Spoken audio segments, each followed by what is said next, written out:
राजनीति ना करिए मौलाना साहब, आप निवेदन मेरा आपसे हाथ जोड़ के निवेदन है कि कृपया चैनल पर बैठ के राजनीति ना करिए मौलाना साहब, जो हकीकत है। नमस्कार दोस्तों, हमारे इस नए चैनल पे आपका स्वागत है। हम इस डिबेट में दिखाएंगे कि कैसे मौलाना रजवी जी ने वक्फ बोर्ड की ज़मीन समाजवादी पार्टी ने के राजनेताओं ने कब्जा किया और मौलाना रजवी और अमिताभ अग्निहोत्री जी के समाजवादी पार्टी के प्रवक्ता को ज़बरदस्त तरीके से लताड़ा है। यदि हमारे डिबेट अच्छा लगा तो कृपया कमेंट करके बताएं। चलिए शुरू करते हैं। अब वो यूनिवर्सिटी छोटी होते नैनो टेक्नोलॉजी में कैसे बदल गई। हर 6 महीने पैमाइश होती है और 10-5 एकड़ निकल जाती है। बोले ये तो गोचर की है, ये कब्रिस्तान की है, ये शमशान की है, ये फलान की है, ये ढिकान की है, ग्राम पंचायत की है। ये घपला नहीं है, ये कीर्तन है क्या? इन्हीं सब में तो जेल है। उन्होंने तो नाम ले लेके बता दिया। मैं वही कह रहा हूं, वक्फ को गरीब की गाय समझ के जो ताकतवर रहा, जिस पर सत्ता का संरक्षण रहा, उसने दूर लिया।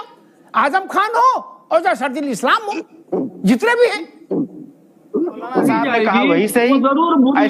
ऐसे कोई नहीं आपकी बात पे विश्वास करेगा। आप गुनहगार हैं। ऐसे सर मौलाना साहब कोई नहीं आपकी बात पे विश्वास करेगा। बात नहीं। अरे सर मौलाना साहब, आपने जो नाम गिनाए हैं उसका कोई प्रूफ आपके पास है? कोई एविडेंस आपके पास है कि आप जो बस ऐसे चैनल पे बैठ गए जहाँ मैंने बताया है सब जगह पर चलने के लिए, ले जाने के लिए तैयार हूँ। मैं अपने सत्य से आपको ले चलूंगा और प्रूफ करने के लिए क्या सबूत आपके पास है मौलाना साहब? भाई अशोक जी, वो कह रहे हैं आप उनके खर्चे पर चलो, वो दिखाएंगे सबूत। यहाँ राजनीति ना करिए, मैं आपसे निवेदन कर रहा हूँ मौलाना साहब, आप राजनीति ना करिए। आप यहाँ राजनीति से हाथ कंगन को आरसी क्या और पढ़े लिखे को फारसी क्या। आजम खान साहब की जो यूनिवर्सिटी थी, अशोक भाई आप जानते हो कि मैं तो जो कहूंगा वो हाजिर नाजिर जान के कहता हूं, मतलब मेरी बात में पर खोट निकालना बड़ा मुश्किल है। उन्होंने जमीन जितने आसपास की जहां की चाहिए वहां की जमीन ले ली। कब्रिस्तान, दरगाह, यतीम घर, फलाना घर, सरकारी, पंचायत की, गौचर की, सबकी जमीन ले ली। बुलडोजर, सही कह रहे हैं मौलाना साहब, बुलडोजर चलाया था। रात के अंधेरे में, ठंड में बुलडोजर चलाया। कप्तान और कलेक्टर को सड़क पर उतार के आजम खान के समय में बुलडोजर चला था जमीन कब्जा करने के लिए। सच है, ये मुकदमे का में लिखी है बातें भाई। ये कोई जो फलाने कहें वही सही। तो अब हम क्या बताएं? अब ये सारे जो आरोप लगाए हैं मौलाना साहब, इसकी क्या मतलब, इसकी कोई रिपोर्ट इनके पास है? कोई जांच रिपोर्ट रखे हैं? ये किस आधार पे ये आरोप लगा रहे हैं? इसका कोई तथ्यात्मक डेटा प्रस्तुत करें आपके चैनल पर माध्यम से। ये बस नाम लेके भाग जाएंगे खाली ऐसे ही कि हाँ फला फला फला जो कब्जा कर लिया हो गया। ऐसे थोड़ी चलता है। आप उसके लिए कोई एविडेंस बताइए, उसके लिए क्या क्या चीजें हैं, कुछ उसको उसके एविडेंस में कुछ तो प्रस्तुत करेंगे कि आप ऐसे समाजवादी पार्टी के चार नेताओं को नाम ले लिए, करिए फला फला फला सब इन लोगों ने कब्जा किया हुआ है। तो ऐसे नहीं चलता है इमाम साहब, मौलाना साहब, मौलाना साहब ऐसे नहीं चलता है।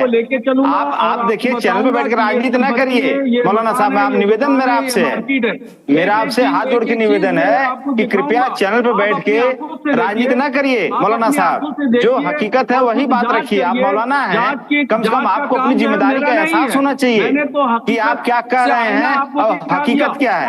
ऐसे नहीं चलेगा सर मौलाना साहब, ऐसे नहीं चलता है कि खाता न वही जो मौलाना साहब ने कहा वही सही। ऐसे कोई नहीं आपकी बात पे विश्वास करेगा। आप गुनहगार हैं। ऐसे सर मौलाना साहब कोई नहीं आपकी बात पे विश्वास करेगा। बात नहीं। अरे सर मौलाना साहब, आपने जो नाम गिनाए हैं उसका कोई प्रूफ आपके पास है?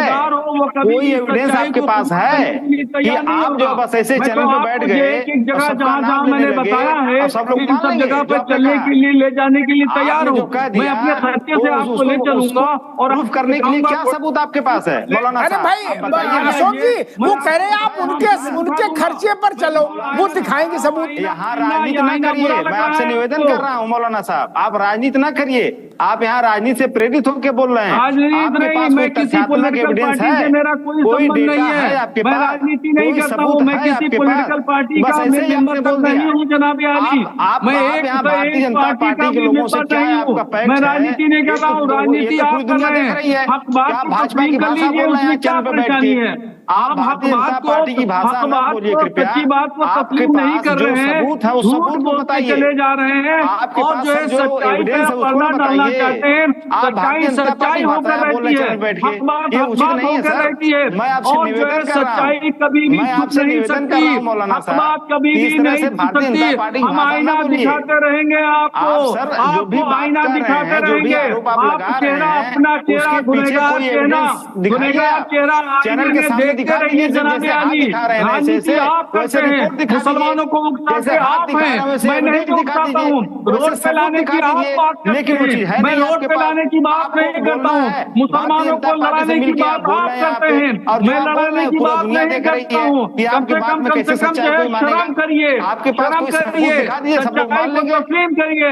लेकिन हक ऐसे बात नहीं को चलेगा मौलाना मानिए साहब, और आईना ऐसे नहीं देखिए, चलेगा। अपना चेहरा देखिए, आप गुनहगार भारतीय चेहरा जनता आप पार्टी के अपना पिच पे देखिए, खेल आईने में रहे हैं, ये देखिए, उचित नहीं है। आपको शर्म आएगी, आप शर्म भाजपा आना के पिच पे चाहिए। खेल रहे हैं, ये इसको सभी विधेयक लोग जब आ जान रहे रहा हैं। है आपको आज क्यों चैनल परेशानी पे हो साबित रही हो रहा है सर चूंकि मौलाना परेशानी साहब, इसलिए हो रही ऐसे है नहीं कि चलेगा। आपके लोगों ने ऐसे आलीशान आप बिल्डिंगें सब बना नाम ले रखी लिए हैं, वो बिना बिल्डिंगें किसी जो है सबूत के, आप बिल्डोजर नाम कैसे चलेगा ले उन लिए किसी बिल्डिंगों का? पर, बिल्डोजर आपको के सबूत डर लेके से आना चाहिए ना, खौफ से, जैसे इस आप वजह नाम से लेके आप आए जो है हैं वो वैसे सच्चाई आपको मानने सबूत को लेके आना तैयार चाहिए नहीं है, था। भागना वैसे चाह आपको रहे सबूत हैं, लेके आना चाहिए नहीं था। मैं भाग विरोध नहीं सकते करता आपका, आप जो मैं है आपका सच्चाई विरोध से नहीं मुंह नहीं करता। चुरा सकते, अगर आप सबूत आपको लेके आए होते कबूल मौलाना करना पड़ेगा। साहब, और जैसे और ये हाथ जो से हिला आलीशान रहे बिल्डिंगें बना हैं वैसे रखी है, सबूत आप ऐसे वो लहराए होते कि संपत्तियों पे देखिए आपने सबूत है, कब्जा कर ऐसे रखा है, देखिए सबूत आपके है, विधायकों मेरे ने पास कब्जा सबूत है। किया, कोई नहीं आपके बोलता जो है आपको, आपके मंत्री पास कोई जो है सबूत वो है नहीं, मंत्रियों ने कब्जा आप खाली किया, बस तो वो सबका राजनीति कर रहे हैं हिसाब यहाँ पे देना मौलाना साहब। पड़ेगा, दुनिया में भी राजनीति करने से हिसाब नहीं देना काम पड़ेगा चलेगा सर। और आखिरत में भी आप हिसाब देना भाजपा के पीठ पड़ेगा, पे कृपया हाथ जोड़ के कयामत में भी निवेदन है, हिसाब देना पड़ेगा ये और समाज आपको दुनिया में देख भी रहा हिसाब देना है, और पड़ेगा। आप मौलाना साहब समाजवादी हैं, पार्टी और के ऐसे लोगों ने काम करेंगे जो तो समाज में जमीनें वक्त की समाज कब्जा में कर क्या रखी है, आपकी उस पर जो जब है बिल्डोजर इज्जत चलेगा जाएगी, तो क्या आपके समाज होश सोचेगा उड़ आपके बारे जाएंगे, में? बिल्डोजर चलना आप चाहिए। ये सब चीजें हमारे एविडेंशियल प्रूफ बुजुर्गों के की साथ जमीनों को लाइए, कब्जा करके दिखाइए, आपने सभी लोग मानेंगे आपकी बात। मौलाना साहब रुकना होगा, अशोक जी रुकना होगा। अशोक जी कह रहे हैं, मैं आ रहा हूँ पाल साहब आपके पास, फिर अवधेश जी के पास। अशोक जी कह रहे हैं सबूत लाओ, तो थोड़ी कह रहे अब वो यूनिवर्सिटी छोटी होती होते होते नैनो टेक्नोलॉजी में कैसे बदल गई। हर 6 महीने पैमाइश होती है और 10-5 एकड़ निकल जाती है। बोले ये तो गोचर की है, ये कब्रिस्तान की है, ये शमशान की है, ये फलान की है, ये ढिकान की है, ग्राम पंचायत की है। ये घपला नहीं है, ये कीर्तन है क्या? इन्हीं सब में तो जेल है। बकरी चोरी मुर्गा चोरी तो एक आध केस है, मूल केस तो यही है। वो जमीन कहां से आई? मैंने कसारी मसारी को उदाहरण दिया आपको, जमीन वापस ली गई, कहां है मालिक? और तू कहता है कागज लेखी, मैं कहता हूं आखन देखी। देखो अशोक बाबू सब जानते हैं, वो थे वो अपने एटा वाले है ना, आपकी पार्टी के, क्या नाम था उनका, रामेश्वर और जोगिंदर है ना, आपके बिल्कुल वरिष्ठ थे वो पार्टी, और उनका नेतृत्व से भी रिश्ता अच्छा था। उनके ऊपर अब ज्यादा नहीं, 100-125 केस हैं इस वक्त, है ना। तो उन्होंने शमशान की जमीन अपने अंदर ले ली थी, वहां भी प्लाटिंग करा दी थी, वो बुलडोजर चला ना। तो वैसे ही ये इनका नाम रामेंद्र जोगिंदर था, तो इनने शमशान अंदर ले लिया। जिसका नाम आजम खान या रफीक खान था, उसने कब्रिस्तान अंदर ले लिया। नहीं, वही तो कह रहा हूं। और कब्रिस्तान और दरगाह और मस्जिद ये तो वक्फ की है, ये किसी की प्रॉपर्टी तो हो नहीं सकती। और उनसे जो पैसा आ रहा है दुकानों से और बाकी चीजों से, वो कहां जा रहा है, इसकी भी पड़ताल करना जरूरी है। इसलिए मसला, रामकुमार पाल साहब, मसला ये कि मैं मानता हूं 1 फुट लेके चलो इंची टेप, 1 फुट जमीन कोई माई का लाल बिना राजनीतिक संरक्षण के कब्जा नहीं कर सकता, न कब्रिस्तान की, न दरगाह की, न मस्जिद की, न कहीं की। क्या इस जितने भी कब्जे हैं जमीनों के, उनमें एक बात आंख मीच के मान लो, ये मेरी धारणा है, आप सहमत है कि नहीं वो बताइएगा। आंख मीच के मान ले जनता कि किसी ना किसी इस कब्जे वाले व्यक्ति के ऊपर किसी न किसी राजनीतिक व्यक्ति का हाथ है, किसी न किसी राजनीतिक पार्टी का हाथ है। या तो वो खुद सीधे नेता है या किसी नेता का खासम खास है। पाल साहब, कोई सामान्य व्यक्ति, कोई गरीब कब्जा कर सकता है क्या? देखिए, वक्फ बोर्ड जो बना है सामान्य व्यक्ति के लिए बना है, पर अशोक यादव जी जो कहे वही सही, बाकी जो कहे वो वही आप कह रहे। मैं एक बार एक गाना था वो कह दूं, फिर अशोक जी के पास आऊंगा। पहले राम अवधेश जी के पास चलूंगा कि जाने न जाने गुल ही न जाने, बाग तो सारा जाने है। सारा बाग जानता है, हर मोहल्ला जानता है कि जो दरगाह थी इसमें अपना घर आगे बढ़ाते बढ़ाते आधी दरगाह कौन अपने घर में समेट लिया। इसके लिए कोई सबूत जरूरत है अशोक जी? एटा इटावा फरुखाबाद 2 किलोमीटर पैदल चलो, अपने आप सबूत आंखों से देखो। नहीं, कौन सा शहर बचा है जहां कब्जा नहीं हुआ? बताओ आप मुझे, कौन सा शहर बचा है मेरे भाई? और कब्जा किसने किया ये सरकारों को, अदालतों को भले ही ना पता हो। वहां जो पान वाला है, बाहर जो पान बेच रहा है, उसको तो पता है। ये बात आप भी जानते हो और हम भी जानते हैं। नहीं, आजमगढ़ में कब्रिस्तान, ये वक्फ की जमीन किनके कब्जे में है ये आपको बताने की जरूरत तो नहीं ना अशोक भाई। आप पांव पांव चलते हैं उस इलाके में, जानते हैं। यही मूल बात है। अवधेश जी, मैं मानता हूं कि बिना राजनीतिक संरक्षण के कोई जमीन कब्जा नहीं हो सकती देश की। मुझे पता नहीं, उत्तर प्रदेश में मैंने देखा, पहले तो क्या होता था कि राजनेता किसी को खड़ा करके कब्जा करा देते थे।